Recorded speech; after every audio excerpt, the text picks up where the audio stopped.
Hey folks, this is Pallavi Ocha and I am here with this brand new video on noun. आज के session में आज के इस वीडियो में हम ग्रामर का the most basic chapter noun करने जा रहे हैं. Most of the students feel that noun is such an easy topic that there is no need to learn anything about noun. But in today's session, in today's video, I am going to tell you some very unknown facts about the very most basic chapter of grammar which is noun. बहुत ही ऐसे unknown facts आपको जानने को मिलेंगे जो आपको शायद कभी आज तक नहीं पता होंगे. इस वीडियो में मैं आपको टाइप्स ऑफ नाउन्स नहीं करवाऊंगी, मैं आपको जो है कुछ ऐसी अनदेखी चीज़ें करवाऊंगी. जो टाइप्स ऑफ नाउन रहेगा वो हमारी अगली वीडियो में आपको मिलेगा. वीडियो को कंटिन्यू करने से पहले please do not forget to like, share and subscribe our YouTube channel exams card. Are you preparing for government exams? Crack with us. चलिए स्टार्ट करते हैं नाउन को. What is noun? Of course सबसे पहले तो दिमाग में यही क्वेश्चन आता है कि नाउन क्या है, संज्ञा क्या है. Anything that we see around us is noun. A noun is the name of a person, place, animal, plant, event, any tangible. ऐसी चीज़ जिसको हम देख सकते हैं, जिसको हम महसूस कर सकते हैं, जिसको हम टच कर सकते हैं. और intangible cheese which is just a feeling जिसको हम देख नहीं सकते, सुन नहीं सकते, टच नहीं कर सकते. Let's talk about this jar full of water and ice. ये क्या है? It's a noun. What about this? Again, water bottle, it's again a noun. What about this tube? It is also a noun only. संज्ञा ही जो भी है हमारे आसपास, everything is noun. Such as, let's talk about person, Rajat, Neeru, even आपका नाम, ये सब noun है. Things, this pen, this table, jar, fish, pineapple, everything here is a noun. अब दिमाग में ये क्वेश्चन आ रहा होगा आपके कि नाउन यूज क्यों किया जाता है. Why is a noun being used? Let's come to that.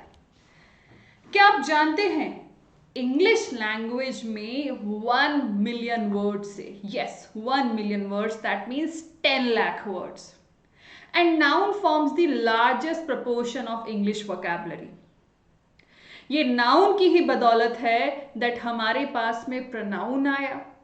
Noun को मॉडिफाई करने के लिए, नाउन को ब्यूटिफाई करने के लिए हमें ज़रूरत पड़ी एडजेक्टिव की.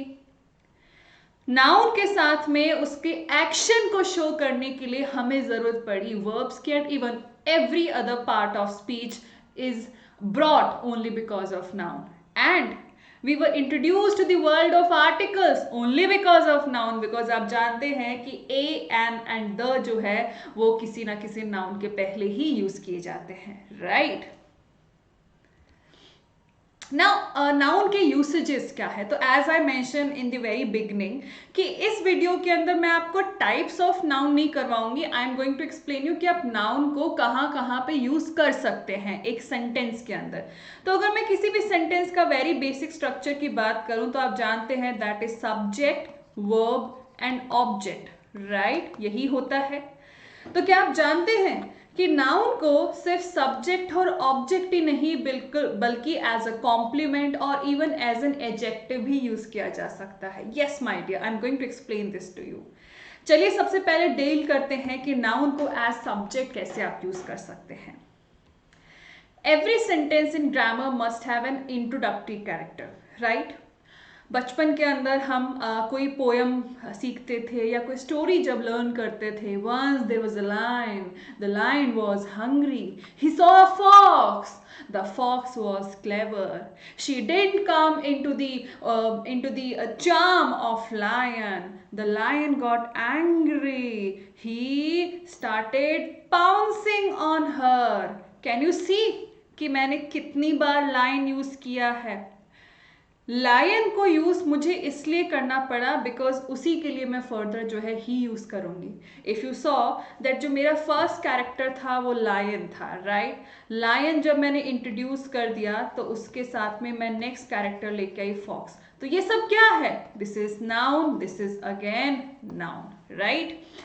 Every sentence in grammar has to have an introductory character, और वो इंट्रोडक्टरी कैरेक्टर होता है सब्जेक्ट, और कोई भी सब्जेक्ट जो होगा वो हमेशा बिगिनिंग में नाउन रहेगा, उसके बाद में आप उसके लिए प्रोनाउन यूज कर सकते हैं for infinite times. The subject of a sentence is thus any person, place, thing, feeling or event or be it anything. Examples की बात करूं मैं तो आप देख सकते हैं यहाँ पे मैंने स्टूडेंट्स यूज किया है. ये स्टूडेंट्स क्या है, ये it is noun and it is used in the beginning of a sentence, तो ये हो गया subject. The meeting, doer of the action, right. Beginning की बात छोड़िए, बट आप कहिए कि एक्शन जो करता है, हु इज द कर्ता of an action, who is the doer of the action, who is the actor here, this is going to be the noun, right. So the meeting will be carried by the chairman. यहाँ पे meeting क्या है, ये आपका subject है. Rohan through old newspapers. Rohan क्या है, Rohan is here going to be the subject. Why? Because उसने पुराने न्यूज़पेपर डंप किए ना, he is going to be the doer of the action, right. तो इस तरीके से आपको समझना होगा कि ये जो डूअर होता है that is nothing but subject.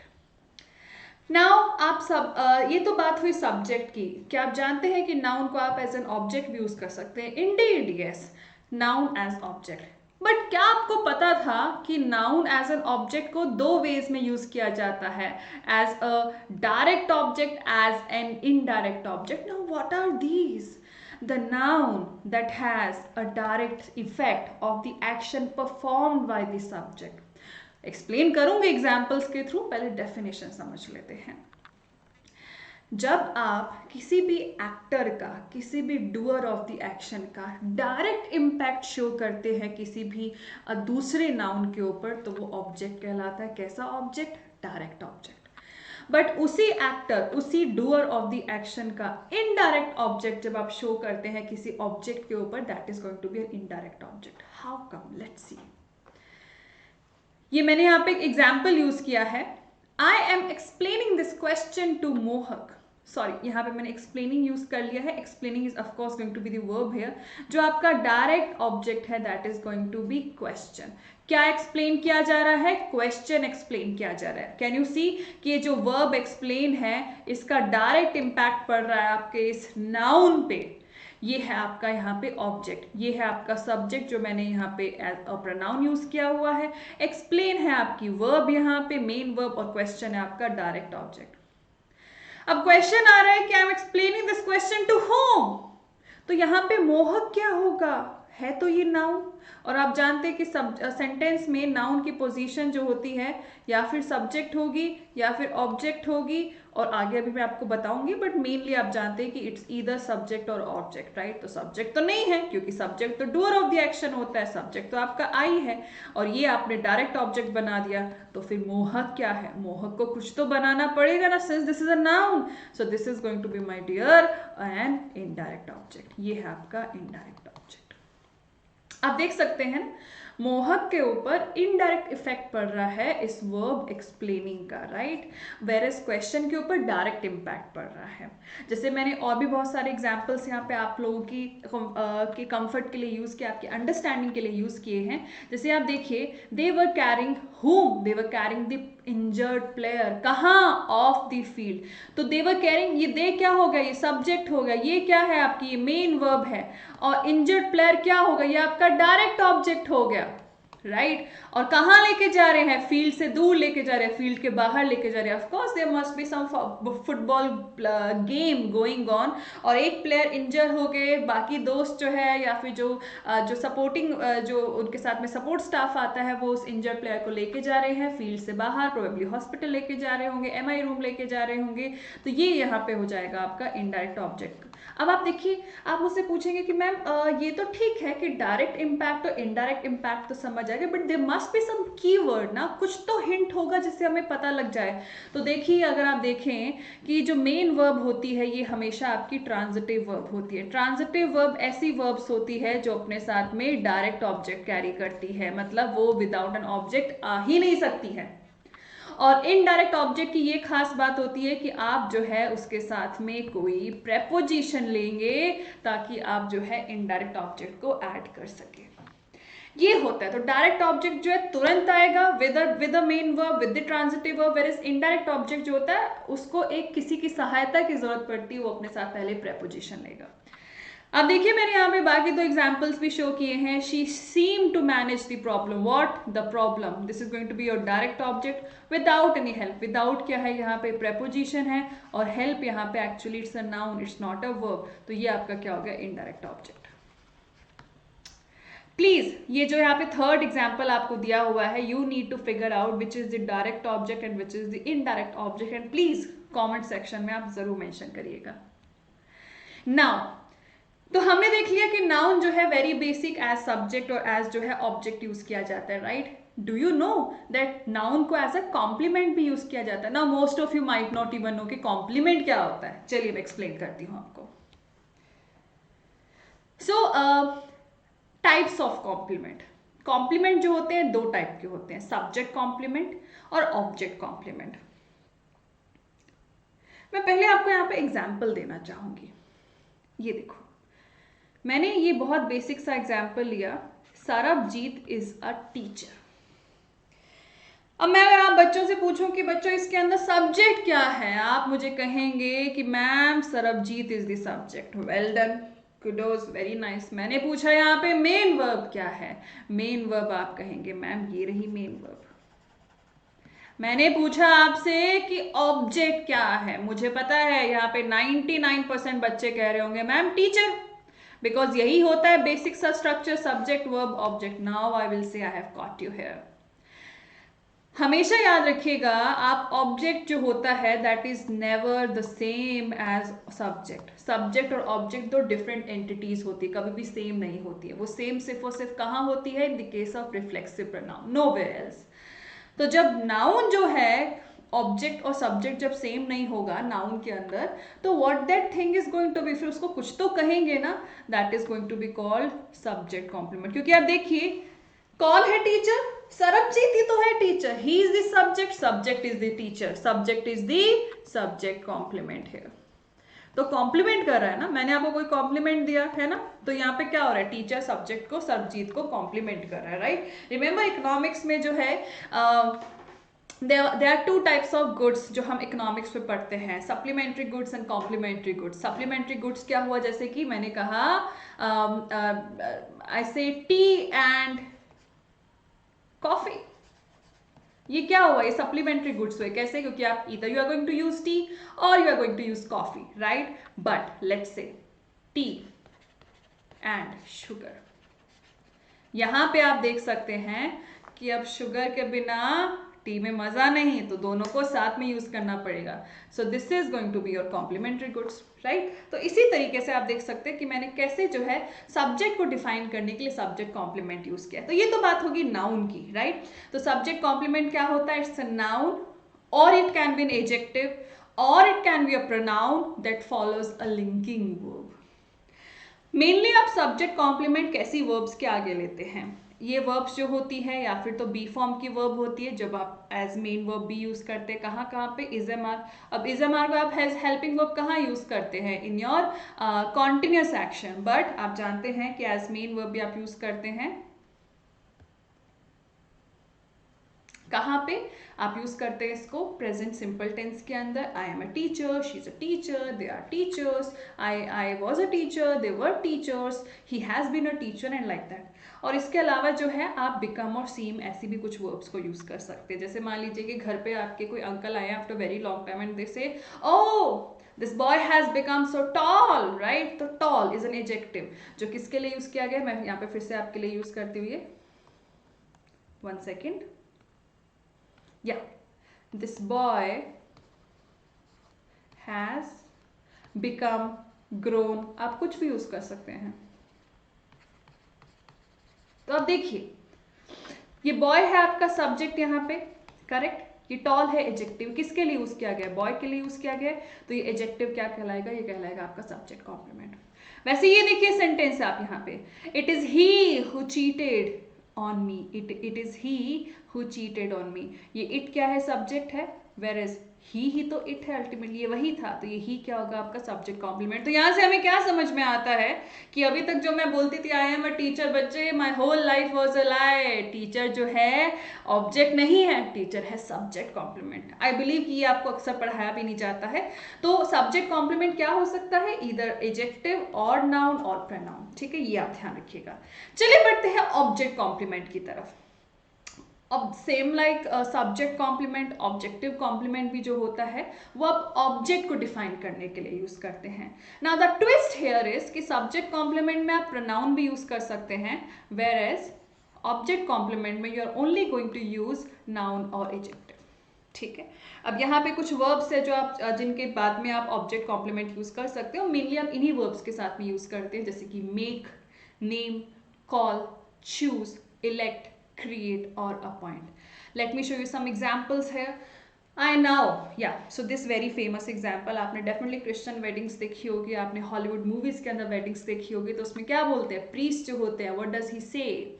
I now pronounce you husband and wife. My dear, ये husband and wife किसके लिए यूज किया गया, ये you के लिए यूज किया गया है, ये subject है, ये वर्ब है, ये ऑब्जेक्ट है। तो हस्बैंड एंड वाइफ किसके लिए यूज किया गया, ऑब्जेक्ट के लिए यूज किया गया, तो ये क्या कहलाएगा, ऑब्जेक्ट कॉम्प्लीमेंट। किसको कॉम्प्लीमेंट कर रहे हैं, ऑब्जेक्ट को कॉम्प्लीमेंट कर रहा है। I really hope that you understood this. The people elected Ashok Mehta, देखो ये वर्ब आ गई, the people elected whom, Ashok Mehta, object, what, their president. तो किसको इलेक्ट किया, अशोक मेहता को इलेक्ट किया प्रेसिडेंट। कौन है प्रेसिडेंट, अशोक मेहता है, तो he is going to be object complement. Riya and Raghav named their son Chris. Whom? Their son. Son क्या है, ऑब्जेक्ट है, right? This is going to be your subject. This is going to be your verb. This is going to be object, and ये हो गया object complement. Chris is a name of is a name of a person. It's going to be a noun, और ये हो गया object complement. चलिए ये तो आप देख सकते हैं कि मैंने यहाँ पे noun, noun और noun ही यूज किया, but I told you कि objective complement तो adjective भी हो सकता है। तो जैसे मैंने कहा mom mom mom, he called me selfish, इसने मुझे सेल्फिश कहा, तो ये क्या हुआ, सब्जेक्ट, ये क्या हुआ, वर्ब, ये क्या हुआ, object, and this is an adjective. Selfish is an adjective, but ये किसके लिए यूज किया गया, मी के लिए यूज किया गया, तो ये क्या हो गया यहाँ पे, object complement. I really hope that आपको ऑब्जेक्ट कॉम्प्लीमेंट भी समझ में आ गया। And now we move on to the fourth usage of a noun, adjective. Now you may say ma'am adjective is a altogether topic only. Yes, I do understand. जैसे let's say मैंने noun use किया faith, इसको मैं adjective बनाने के लिए faithful use करूंगी। Similarly I use the noun beauty, इसको मैं एडजेक्टिव बनाने के लिए ब्यूटीफुल यूज करूंगी, राइट? ऐसे ही आप फॉर्म चेंज करते हैं। But have you ever wondered, जब भी कभी आप गूगल पे डिक्शनरी पे कोई वर्ड चेक करते, कोई नाउन चेक करते, तो उसमें साइड में एज एडजेक्टिव भी लिखा होता है। देयर आर सम नाउन्स जो अपनी उसी फॉर्म में एडजेक्टिव के तौर पे भी यूज किए जाते हैं, जैसे कि The bus company is inviting tenders for a number of new buses. Newspaper में टेंडर्स देखते हैं ना, कॉन्ट्रैक्टर्स के लिए यूज किया जाता है। टेंडर क्या है यहाँ पे, ये आप देख सकते हैं, ये यहाँ पे नाउन है, राइट? क्योंकि ये सब्जेक्ट है, ये वर्ब है और ये ऑब्जेक्ट है, तो ये तो नाउन हो गया, क्योंकि ऑब्जेक्ट में आप सिर्फ इधर नाउन ही यूज, नाउन और प्रोनाउन यूज करते हैं। बट यही नाउन मैंने एज एन एडजेक्टिव यूज किया, देखिए this meat is extremely tender, soft, ये क्या हो गया, ये एडजेक्टिव हो गया, right? You are lucky to avail so much of luxury. Luxury, यहाँ पे luxury क्या है, नाउन है, बट यही luxury नाउन मैंने यहाँ पे एज एन एडजेक्टिव यूज किया है, he owns a chain of luxury hotels.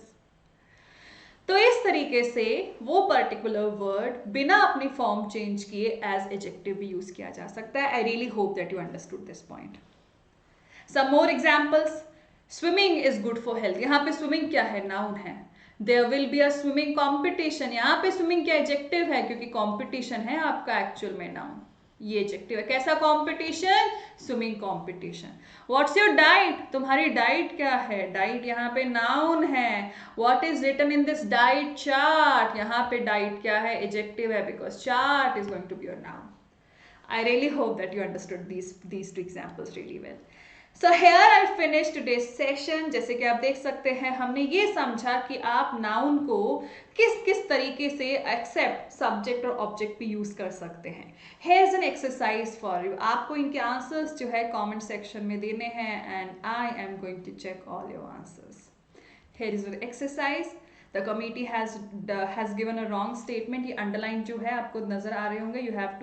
You have to tell that ये whether it's a subject, subject complement, direct object, indirect object, object complement, or an adjective. I'm going to see you in our next session. Thank you so much. And yes, if you have any kind of questions, please share your queries in the comment section below. Thank you. Till then, bye bye. And yes, let's have you in the next session. Stay tuned.